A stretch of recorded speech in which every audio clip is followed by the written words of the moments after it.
UAE हो या Saudi Arabia हो, तुर्की हो, इवन अफगानिस्तान की बात कर लें, वो उनके साथ रिलेशन मुस्लिम कंट्रीज कर रहे हैं। इसमें पहले तो बहुत चीजें डिपेंड करती हैं, लेकिन एक चीज तो इसमें ये होगी कि पॉलिटिकल स्टेबिलिटी, जिस तरह इस भाई ने बात की है, कोई भी हमारे साथ कॉन्टेक्ट करने आता है उसको यही नहीं पता कि कॉन्टेक्ट चलेगा कितने टाइम तक। ठीक है, अगर आप इंडिया की बात करें 1995 से आई थिंक या 1998 के बाद से वो IMF के बाद गए ही नहीं है, IMF के बाद गए ही नहीं है। 93 के बाद 93 के बाद आएगा। ठीक है। तो उन्होंने जो अपना सारा अपनी इकोनॉमी है उसको इतना स्टेबल कर लिया कि जब जिस तरह आप देखें एप्पल भी वहाँ पे इन्वेस्ट कर रहा है इतना ज्यादा, टेस्ला वहाँ पे आ रहा है, वो इस वजह से आ रहे हैं कि वो देख रहे हैं कि इन लोगों ने, एक तो वो मोदी जिस तरह का भी बंदा है लेकिन वो इंडिया के लिए बहुत बेहतर है। ठीक है, वो अपनी गाड़ियां बना रहे हैं, इवन दो कि वो मेड इन इंडिया में कर रहे हैं। यहाँ पे एक आल्टो की कीमत जो 27 से 30 लाख है, वहाँ पे वो 6-7 लाख रुपए में मिल रही है। अच्छा, ऐसी बातें मेरे ख्याल से हमारी यूनिवर्सिटी में हमें हमारे जो लेक्चरर हैं उन्हें बतानी चाहिए कि भाई ठीक है, आप अपनी जगह पे जो भी इख्लाफात रखते हैं, कश्मीर का इशू, ये इशू, वो इशू,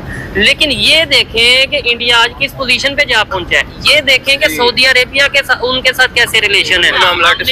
हमने तो ये कह दिया कि भाई इंडिया के साथ हमने ट्रेड बंद कर दी इस रीजन से कि कश्मीर पे जुल्म ये है वो है। सऊदीया या यूएई क्यों नहीं कहता? क्या उन्हें जुल्म नहीं नजर आ रहा? अगर होता है तो उन्हें भी तो नजर आना चाहिए। बाकी ये जो सारा होता है ना, ये सारा इनका अपना मफाद होता है। ये उन चक्रों में ना सारे पैसे खा रहे होते हैं कि हम ये कर लें, हम ये कर लें। ये दोनों कंट्रीज आपस में मिलके आपको मैं एक अभी एग्जांपल देता हूँ। सऊदी अरब है, ठीक है, उसने इसराइल को तस्लीम किया हुआ है, ठीक है, और जिस तरह का इसराइल जुल्म कर रहा है फ़लस्तीन पर पूरा 1 साल हो गया। बिल्कुल। तो कहाँ है वो हमारा इस्लामी मुल्क, बरादर मुल्क, ठीक है, कहाँ पे है? कहीं नजर नहीं आ रहा वो चाहे तो उसके पास जितना पैसा है, जितनी ताकत है उसके पास, उसके खिलाफ अगर कार्रवाई करे कुछ तो फर्क पड़ेगा ना इसराइल। ठीक हो गया, क्योंकि वो अमेरिका को भी नहीं नाराज करना चाहता और इसराइल को भी नाराज नहीं करना चाहिए। सारी इसका मतलब ये है हर कंट्री को अपना जो अपने कंट्री के लोग या अपने कंट्री के बेनिफिट की फिक्र होती है। चाइना तो हमारा अगर दोस्त है तो चाइना को हमारे साथ बहुत मुफाद है। वो अपने मुफाद की वजह से दोस्त है। अगर वो यहाँ पे इन्वेस्टमेंट कर रहा है, वो यहाँ की सड़कें यूज करेगा, ट्रांसपोर्ट इतना बचाएगा, वो अपने मुफाद, अपने मार्केट यूज करेगा सारी। और वो आपको पैसा भी लोन पे दे रहा है सारा सीपैक का।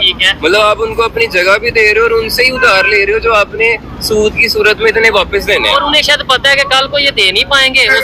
कश्मीर में और भारत के अंदर जो सोल्यूशन इंडिया ने निकाला है भारत ने, वो ये था कि वहां पे सऊदी अरेबिया और यूएई को इन्वॉल्व कर दिया इन्वेस्टमेंट में। अब उसका इनडायरेक्ट तलक देखा जाए तो वो क्या है, आपको सारे कर्जे जो है सऊदी अरेबिया और यूएई से आ रहे हैं।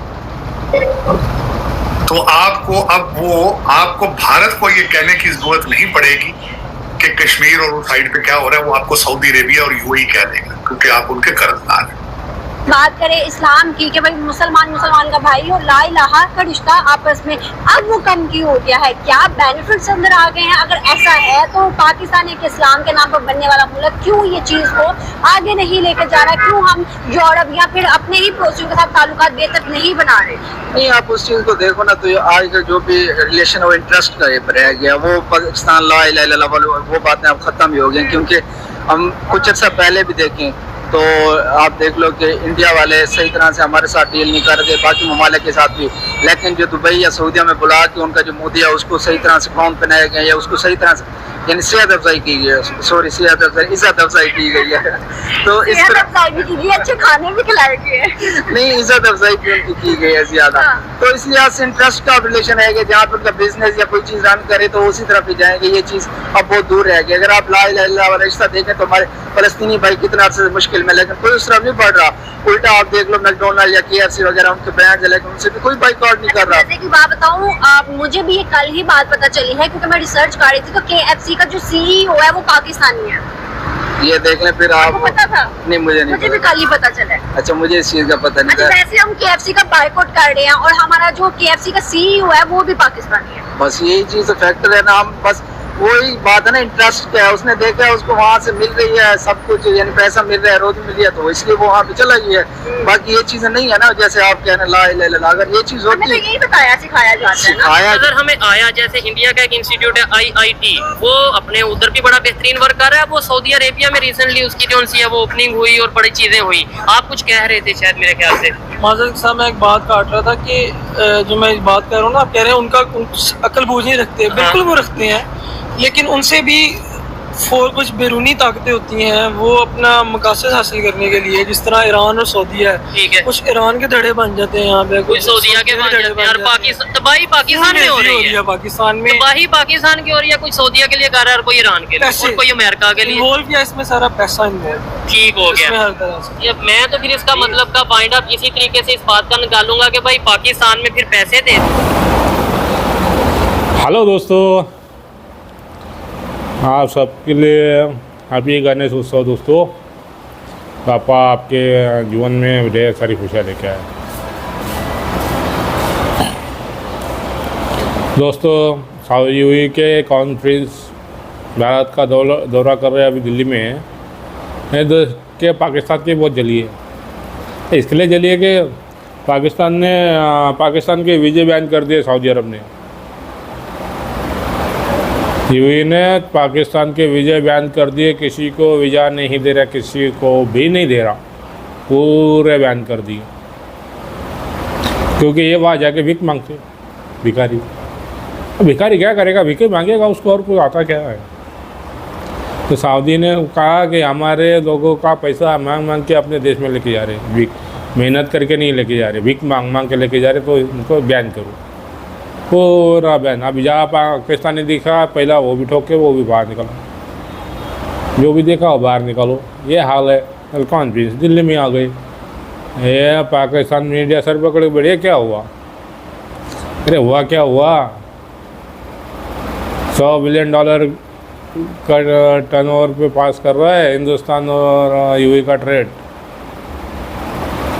सऊदी अरबिया यूएई इनके साथ जो ट्रेड है ना, $100 अरब का